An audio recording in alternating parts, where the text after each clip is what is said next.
Perintah Kaisar Naga. Jangan lupa like, komen, subscribe. Bab 3197.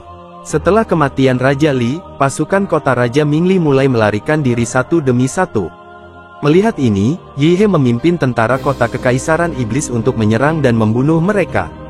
Dikejar sampai ke kota Raja Mingli. "Dev, kamu baik-baik saja?" Gao Qilan dan yang lainnya berkumpul. Melihat wajah Dev tidak terlihat baik, jadi mereka bertanya dengan prihatin. "Saya baik-baik saja." Dev tersenyum ringan. Tapi setelah selesai berbicara, Dev merasa pusing, dan jatuh ke tanah dalam sekejap. Menarik busur Shenwang beberapa kali berturut-turut menghabiskan banyak sekali kekuatan Dev, dan saat ini Dev sedikit kehabisan tenaga. Melihat Dev pingsan, beberapa wanita bergegas membawa Dev kembali ke kota Kekaisaran Iblis. Dev tertegun selama 3 hari. Dan dalam 3 hari ini, Yi He memimpin orang-orang untuk menduduki kota Raja Mingli sepenuhnya.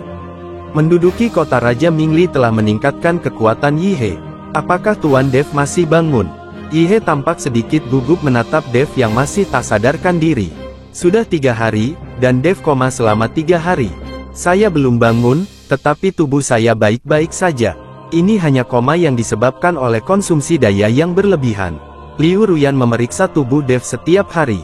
Dia tahu bahwa tidak ada yang salah dengan tubuh Dev. Meskipun busur Raja Dewa bagus, itu menghabiskan terlalu banyak kekuatan fisik. "Saya telah menyiapkan lebih banyak sumber daya sehingga Tuan Dev dapat pulih lebih cepat." Yi He mengumpulkan sejumlah besar sumber daya dari kota Raja Mingli, dan berencana untuk membiarkan Dev serap semuanya, sehingga Dev dapat pulih dengan cepat. Begitu Yi He selesai berbicara, Dev perlahan membuka matanya. "Dev." Melihat Dev bangun, Liu Ruyan berteriak dengan semangat. "Tuan Dev." Yi He juga buru-buru melangkah maju. Dev berdiri perlahan, melihat sekeliling dan berkata, "Berapa lama saya tidak sadarkan diri? Bagaimana kabar kota kerajaan Mingli?" Petik 2. "Tuan Dev, Anda tidak sadarkan diri selama 3 hari.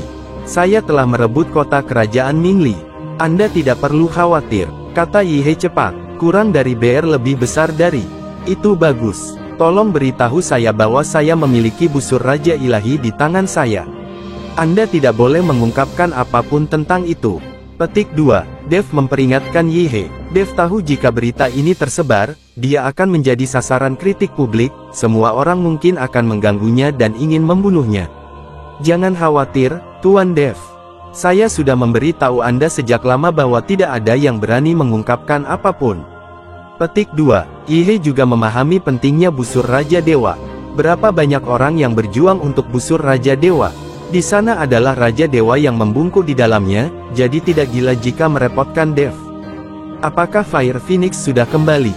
Dev bertanya lagi. "Nona Huofeng mungkin tidak akan bisa kembali selama beberapa hari, Tuan Dev. Anda dapat beristirahat dengan tenang, dan saya akan mengurus sisanya." Yi He menyuruh Dev untuk beristirahat dengan baik, tidak perlu banyak berpikir. Saat Dev sedang mengobrol dengan Yi He, Ni Heng tiba-tiba berlari masuk. "Ni Heng, kenapa kamu kembali? Bukankah aku sudah memberitahumu untuk mengikuti tetua ketiga kembali ke Kuali Giok?" Petik 2. Melihat Ni Heng berlari kembali, Liu Ruyan bertanya dengan heran. Masalah di kota Kekaisaran Iblis telah terselesaikan, jadi Liu Ruyan meminta tetua ketiga untuk kembali bersama semua orang dari Sekte Kuali Giok. Tapi setelah berjalan beberapa hari, Ni Heng berlari kembali. Yang berdaulat, Sekte Kuali Giok diambil oleh Hu Yixiao. Dia memanfaatkan kota Raja Mingli untuk menyerang kota Yao Huang. Ketika Sekte Kuali Giok kami datang membantu, dia membawa seseorang untuk mengambil Sekte Kuali Giok. Mingli kota raja, mereka sengaja memasukkan kita ke kota Kekaisaran Iblis, sehingga Sekte Kuali Giok kosong, sehingga Hu Yixiao dapat dengan mudah berhasil, kata Ni Heng terengah-engah. Ketika Liu Ruyan mendengar ini, dia langsung mengerutkan kening, dia tidak menyangka Hu Yixiao belum menyerah. Sialan, Hu Yixiao ini benar-benar berani.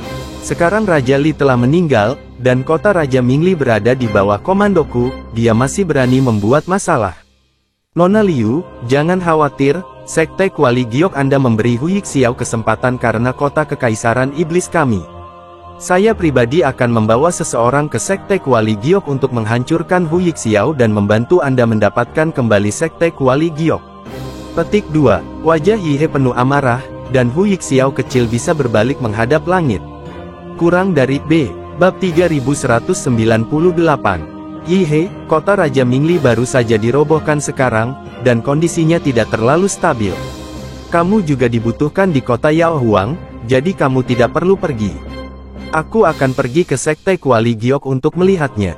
Dev hentikan Yihe. Tanda seru. Tuan Dev, tubuhku baik-baik saja. Meskipun aku lemah, jika aku ingin membunuh Hu Yixiao, aku hanya perlu menggerakkan jariku. Kata Dev sambil tersenyum tipis. Setelah mendengar ini, Yihe juga tersenyum. Dev bahkan membunuh Raja Li, jadi jika dia ingin membunuh Hu Yixiao, dia cukup menggerakkan jarinya. Saat Huo Feng kembali, biarkan dia pergi ke Jade Cauldron untuk menemukanku. Desak Dev. Setelah selesai berbicara, Dev membawa Liu Ruyan dan Ni Heng ke Sekte Kuali Giok. Tapi, Gao Qilan dan Yu Jiameng juga menyusul. Mereka ingin pergi ke Jade Cauldron bersama Dev. Awalnya, Dev ingin mereka tinggal di kota Kekaisaran Iblis. Bagaimanapun juga, akan lebih aman untuk tinggal di kota Kekaisaran Iblis. Tapi mereka berdua tidak mau tinggal di kota Kekaisaran Iblis dan bersikeras mengikuti Dev ke Sekte Kuali Giok. Dev tidak punya pilihan selain membiarkan mereka berdua mengikuti. Dan Yixia melihat ke belakang Dev dan yang lainnya pergi dengan ekspresi yang sangat rumit. Melihat ekspresi Yixia, Yihe hanya bisa melangkah maju dan menepuk kepala Yixia, karena Yihe tidak bisa membantu dengan hal semacam ini. Yihe mengetahui identitas Dev dengan sangat baik, jadi Yixia sama sekali tidak layak untuk Dev. Tapi jika Yixia bisa menjadi wanita Dev, Yihe Hui akan sangat bahagia, tapi itu semua tergantung nasib keduanya. Pada saat ini, di luar Sekte Kuali Giok, tetua ketiga membawa banyak murid Sekte Kuali Giok, jadi mereka hanya bisa menjaga di luar Sekte Kuali Giok. Hu Yixiao menempati sekolah Jade Cauldron, dan mereka tidak bisa masuk sama sekali. Dan dengan kekuatan mereka, mustahil untuk mengambil alih Sekte Kuali Giok lagi. Anda harus tahu bahwa Hu Yixiao juga memiliki jenderal yang diutus oleh Raja Li untuk menemaninya. Jenderal itu adalah biksu tingkat 9 di alam penggabungan, belum lagi ketiga tetua, bahkan penatua tertinggi dari Sekte Kuali Giok maju dan dikalahkan oleh jenderal dari kota Raja Mingli ini. Hu Yixiao saat ini penuh dengan kegembiraan dan kebanggaan, dia bahkan tidak tahu bahwa kota Raja Mingli telah dihancurkan. Hu Yixiao mengira kota Kekaisaran Iblis telah direbut, dan tetua ketiga serta yang lainnya telah memimpin orang-orang melarikan diri dari kota Kekaisaran Iblis. Tetua ketiga, saya menyarankan Anda untuk mewaspadai keadaan saat ini. Sekarang Sekte Kuali Giok adalah milik saya, dan saya juga telah mencapai kerjasama strategis dengan Raja Li. Mulai sekarang, ramuan yang dimurnikan oleh Sekte Kuali Giok kami akan diberikan kepada kota Raja Mingli. Dan kota kerajaan Mingli akan terus menyediakan tanaman obat dan berbagai sumber daya untuk Sekte Kuali Giok kami, dan keamanan Sekte Kuali Giok juga bertanggung jawab atas kota kerajaan Mingli. Sekarang kota Kekaisaran Iblis telah selesai. Daerah ini, kota Raja Mingli adalah yang terbesar, tidakkah kamu mengerti? Hu Yixiao berkata kepada tetua ketiga. Hu Yixiao, berhentilah bermimpi. Kota Raja Mingli telah lama berakhir, dan Raja Li telah dibunuh oleh Tuan Dev. Kamu masih di sini memimpikannya mimpi musim semi dan musim gugur. Sekte Kuali, mungkin kamu masih bisa. Kamu bisa bertahan hidup, atau kamu akan mati tanpa tempat untuk menguburkanmu ketika suzerain kembali. Tetua ketiga mendengus dingin. Hahaha. Setelah mendengar ini, Hu Yixiao tertawa keras. Apakah ada yang salah dengan otakmu? Kalau begitu, apakah aku tidak tahu kekuatan Dev? Bahkan jika dia melakukan petualangan selama periode ini, kekuatannya akan meningkat tidak peduli betapa sulitnya itu. Cepat, dia hanyalah seorang biksu alam fusi. Dia dapat membunuh Raja Li, itu sungguh konyol. Saya akan memberi Anda 10 menit untuk memikirkannya sekarang. Jika Anda tidak tunduk pada aku, kalau begitu jangan salahkan aku karena bersikap kasar dan bunuh saja kalian semua. Terbunuhlah. Hu Yixiao sama sekali tidak mempercayai kata-kata tetua ketiga. Dev, seorang kultivator di alam komposit, mampu membunuh Raja Li, seorang kultivator peringkat 4 di alam melampaui kesengsaraan, itu benar-benar tidak masuk akal. Tetua ketiga melihat bahwa Hu Yixiao tidak mempercayainya, Jadi dia tidak mengatakan apa-apa lagi, dia hanya bisa memohon pada Ni Heng untuk segera bergerak menyelamatkan para prajurit. Bab 3199. Begitu orang-orang dari kota Kekaisaran Iblis tiba, Hu Yixiao akan mati. 10 menit berlalu dengan cepat, melihat tetua ketiga tidak berniat menyerah, Hu Yixiao mulai memancarkan aura kekerasan. Tetua ketiga, karena kamu keras kepala, jangan salahkan aku. Ayo, Hu Yixiao naik ke langit dan langsung menuju ke tetua ketiga. Tetua ketiga bukanlah lawan Hu Yixiao, tetapi ketika dia melihat Hu Yixiao mengambil tindakan, dia juga bangkit dengan auranya. Tetapi ketika tetua ketiga bersiap untuk bertarung, tiba-tiba sebuah nafas datang dari belakangnya. Hu Yixiao, yang melompat, langsung terkena nafas ini, dan terbang mundur. Kemudian dia terjatuh ke tanah, muntah darah, dan terluka parah. Hu Yixiao bingung. Dia tidak mengerti siapa yang bisa memiliki kekuatan seperti itu. Dia bisa membuat dirinya terluka parah dan jatuh ke tanah dengan menghirup udara tipis. Kultivator Fusion Realm kecil ini benar-benar tidak tahu seberapa tinggi langit dan seberapa tinggi. Sosok Dev perlahan muncul, diikuti oleh Liu Ruyan dan yang lainnya. Melihat Dev muncul, tetua ketiga tiba-tiba terlihat terkejut. Hu Yixiao mengerutkan kening, dia menemukan bahwa kekuatan Dev telah dipromosikan ke alam fusion tingkat ke-8 dalam waktu singkat, dan dia sekuat para tetua yang mengikuti mereka. Hu Yixiao tidak tahu bahwa tetua tertinggi dari Sekte Kuali Giok bahkan tidak dianggap sebagai semut di mata Dev. Kamu belum mati, apakah kamu juga melarikan diri dari kota Kekaisaran Iblis? Petik 2. Hu Yixiao memandang Dev dan bertanya, melarikan diri. Dev tersenyum dingin, mengapa saya harus melarikan diri? Raja Li lah yang harus melarikan diri, tetapi Raja Li tidak akan pernah memiliki kesempatan untuk melarikan diri di masa depan.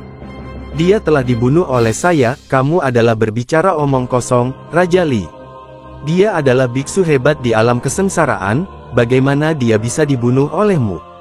Kamu berani berbicara omong kosong tentang Raja Li kita, sialan. Teriak seorang jenderal berbaju besi di samping Hu Yixiao. Sekte Kuali Giok dan orang-orang dari kota Raja Mingli hampir membiarkanmu lolos dari jaring. Setelah Dev selesai berbicara, dia berjalan langsung menuju jenderal. Jenderal itu adalah biksu kelas 9 di alam body fit, bagaimana dia bisa takut pada Dev? Dia meraung dengan marah, dan menyerang ke depan dengan senjata di tangannya. Melihat ini, Dev melambaikan telapak tangannya dengan ringan, dan nafas mengerikan keluar dari tubuh Dev. Boom! Dev melambaikannya dengan ringan seperti ini, dan jenderal peringkat ke-9 dalam kondisi fit langsung meledak, berubah menjadi sampah. Melihat pemandangan ini, Hu Yixiao tercengang. Alam komposit kelas 9, berubah menjadi hanya dengan lambaian tangan. Pukulan Dev padanya barusan adalah karena belas kasihannya, jika tidak, dia akan menjadi sampah saat ini. Hu Yixiao tidak mengerti bagaimana Dev, seorang biksu kelas 8 di alam body fit, bisa memiliki kekuatan seperti itu. Tapi sekarang dia tidak berani berpikir terlalu banyak, menyelamatkan nyawa adalah yang terpenting. Jadi Hu Yixiao berlutut dan mulai memohon belas kasihan. Maafkan aku tidak berani lagi. Hu Yixiao bersujud seperti bawang putih, tetapi Dev bahkan tidak melihatnya. Ruyan, bagaimana cara menghukumnya? Kamu bisa memutuskan sendiri. Alasan mengapa Dev tidak membunuh Hu Yixiao sekarang adalah untuk membiarkan Liu Ruyan memutuskan sendiri. Bagaimanapun, Liu Ruyan sekarang adalah pemimpin Sekte Kuali Giok. Liu Ruyan mengangguk, lalu berjalan menuju Hu Yixiao dengan wajah dingin. Maafkan aku, suzerain, maafkan aku. Hu Yixiao memandang Liu Ruyan yang mendekat, dan memohon belas kasihan lagi. Tapi Liu Ruyan tidak menunjukkan simpati apapun. Jika Hu Yixiao tidak memiliki ide untuk menyerang Sekte Kuali Giok lagi, Liu Ruyan tidak ingin berdebat dengannya lagi. Tapi hati Hu Yixiao belum mati, bagaimana mungkin Liu Ruyan melepaskannya? Cahaya dingin melintas di tangan Liu Ruyan, dan kepala Hu Yixiao langsung terbang. Krisis di Sekte Kuali Giok diselesaikan oleh Dev dengan lambaian tangannya.